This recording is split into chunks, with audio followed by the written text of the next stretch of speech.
വളരെ പ്രധാനപ്പെട്ട ഒരു വാർത്തയിലേക്ക് 2020 NDAയിലേക്ക് സാബു ജേക്കബ് ബിജെപി സംസ്ഥാന അധ്യക്ഷൻ രാജീവ് ചന്ദ്രശേഖറുമായി കൂടിക്കാഴ്ച നടത്തിയെന്നറിയുന്നു. പ്രഖ്യാപനം ഉടൻ ഉണ്ടാകും എന്നാണ് ഇപ്പോൾ ലഭിക്കുന്ന വിവരങ്ങൾ. കൂടുതൽ വിവരങ്ങളുമായി ഡാനി പോളാണ് ചേരുന്നത്. ഡാനി, എത്രത്തോളം നിർണായകമാണ് ഈ നീക്കം? ഇപ്പോൾ BJP സംസ്ഥാന കമ്മിറ്റി ഓഫീസിൽ വാർത്താ സമ്മേളനം തുടങ്ങുകയാണ്. ഇതിൽ തിരുവനന്തപുരത്ത് വാർത്താ സമ്മേളനം നടക്കുന്നു. സാബു ജേക്കബ് ചർച്ചകൾ നേരത്തെ തന്നെ അതിൽ പൂർത്തിയായിരുന്നു. നേരത്തെ തന്നെ നമ്മൾ വളരെ നേരത്തെ തന്നെ ന്യൂസ് 18 ഈ വാർത്ത റിപ്പോർട്ട് ചെയ്തിരുന്നതാണ്. 2020 BJPയിലേക്ക് എന്ന രീതിയിൽ തന്നെയായിരുന്നു അന്ന് വാർത്ത വന്നിരുന്നത്. അന്ന് 2020 വളരെ ആർജവത്തോടെ സമ്മേളനങ്ങൾ നടത്തി പ്രഖ്യാപനങ്ങൾ നടത്തി അത് നിഷേധിക്കുകയും ചെയ്തിരുന്നു. ഇപ്പോൾ ആ വാർത്തയിലേക്കായി എത്തിയിരിക്കുന്നു. ഇപ്പോൾ 2020 ബിജെപിയുടെ പ്രസ് മീറ്റിലേക്ക് നമുക്കൊന്ന് പോകാം. ഏറെ ശക്തി പകരുവാൻ സാധ്യതയുള്ള ഒരു രാഷ്ട്രീയ പ്രസ്ഥാനമായിട്ട് 2020 ഇതിനോടകം മാറിക്കഴിഞ്ഞിരിക്കുന്നു. ആ 2020യുടെ സംസ്ഥാന പ്രസിഡന്റ് എന്ന നിലയിൽ ശ്രീ സാബു ജേക്കബിന്റെ വരവ് ഞങ്ങൾക്കേറെ സന്തോഷവും അതോടൊപ്പം തന്നെ അഭിമാനവും നൽകുന്നതാണ്. അദ്ദേഹത്തെ സ്വാഗതം ചെയ്യുന്നു. അതിന് മുന്നോടിയായിട്ട് നമ്മളോട് സംസാരിക്കുന്നതിലേക്കായി BJPയുടെ സംസ്ഥാന അധ്യക്ഷനും NDAയുടെ ചെയർമാനുമായിട്ടുള്ള ശ്രീ രാജീവ് ചന്ദ്രശേഖറിനെ ബഹുമാനപൂർവ്വം ക്ഷണിക്കുന്നു. എല്ലാവർക്കും നമസ്കാരം. ഇത് ഞങ്ങൾക്ക് ഒരു വലിയ സന്തോഷകരമായ ദിവസമാണ്. ഇന്ന് NDAന്റെ ഭാഗമായി 2020 ജോയിൻ ചെയ്യുന്നു. നാളെ പ്രധാനമന്ത്രി നരേന്ദ്രമോദിജി പങ്കെടുക്കുന്ന പ്രോഗ്രാമിൽ 2020 സാബുജിയും ഒഫീഷ്യലായിട്ട് PMന്റെ പ്രസൻസിൽ NDAന്റെ ഭാഗമാവും. എനിക്ക് 2-3 കാര്യം ഈ സന്ദർഭത്തിൽ പറയാൻ ഞാൻ ആഗ്രഹിക്കുന്നു. ഞാൻ ഇവിടെ വന്നു കഴിഞ്ഞ് NDA മുമ്പോട്ട് വെക്കുന്ന ഒരു കാഴ്ചപ്പാട് വികസിത കേരളം, വിശ്വാസ സംരക്ഷണം, സുരക്ഷിത കേരളം, ഇത് ഞങ്ങൾ മുമ്പോട്ട് വെച്ച് നാടിന്റെ രാഷ്ട്രീയ സംസ്കാരത്തിൽ ഒരു മാറ്റം കൊണ്ടുവരാൻ ഞങ്ങൾ ആഗ്രഹിക്കുന്നു എന്ന് ആണ് ഞങ്ങളുടെ ലക്ഷ്യം എന്ന് കൃത്യമായി ഞങ്ങൾ ആദ്യം പറഞ്ഞതാണ്. ഈ പൊളിറ്റിക്കൽ കൾച്ചർ, വിവാദങ്ങളുടെ പൊളിറ്റിക്കൽ കൾച്ചർ, രാഷ്ട്രീയ സംസ്കാരം നമ്മളെ നാടിനെ എത്ര കൊല്ലമായി ബാധിക്കുന്നു.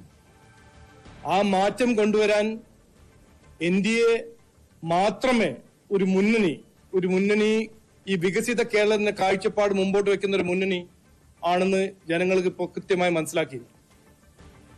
അപ്പോൾ 2020 എന്ന പാർട്ടി നമുക്ക് എല്ലാവർക്കും അറിയാം, കുറച്ചു കാലമായിട്ട് 2016 മുതൽ വികസനം, ജനങ്ങളുടെ പ്രശ്നങ്ങൾ പരിഹരിക്കുന്ന ഒരു വികസനം പ്രാക്ടീസ് ചെയ്യുന്ന ഒരു പാർട്ടിയാണ്.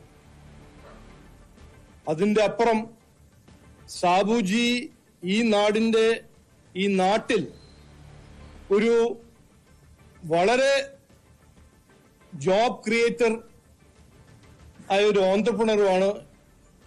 അദ്ദേഹത്തിന്റെ ട്രാക്ക് റെക്കോർഡും അദ്ദേഹത്തിന്റെ ബിസിനസ് ആക്യുമെൻ കുറിച്ച് ഞങ്ങൾക്ക് എല്ലാവർക്കും ബഹുമാനമുണ്ട്. മലയാളിയായ എനിക്ക് അഭിമാനമുണ്ട്. അദ്ദേഹത്തെ ഈ സ്റ്റേറ്റിൽ നിന്ന് എങ്ങനെ പുറത്താക്കി തെലങ്കാനയിൽ പോയി 20,000 അവിടെ തൊഴിലവസരങ്ങൾ അവിടെ സൃഷ്ടിച്ചു.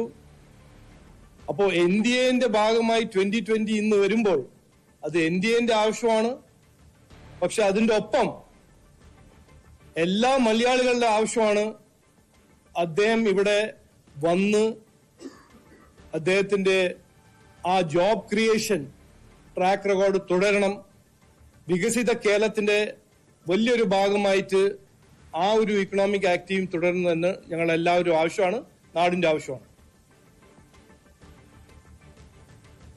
ഞാൻ കുറെ മാസമായിട്ട് പറയുന്നു, ഇതുവരെ നടന്ന രാഷ്ട്രീയത്തിൽ വലിയ മാറ്റം ഈ ഇലക്ഷൻ വരാൻ പോകുന്നുണ്ട്. ഇത് നിർണായകമായ ഇലക്ഷനാണ്.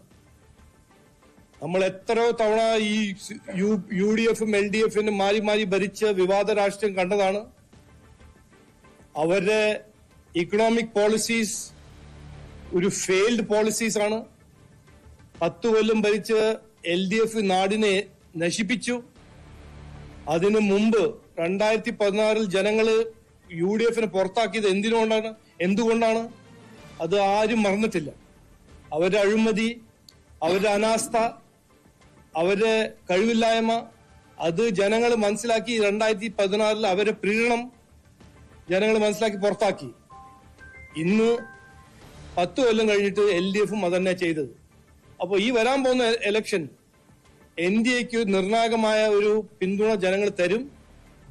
NDA മുമ്പോട്ട് വെക്കുന്ന ഒരു വികസിത കേരളം എന്ന കാഴ്ചപ്പാടിന് ജനങ്ങൾ പിന്തുണ തരും എന്നാണ് ഞങ്ങൾ എല്ലാവരും വിശ്വാസം.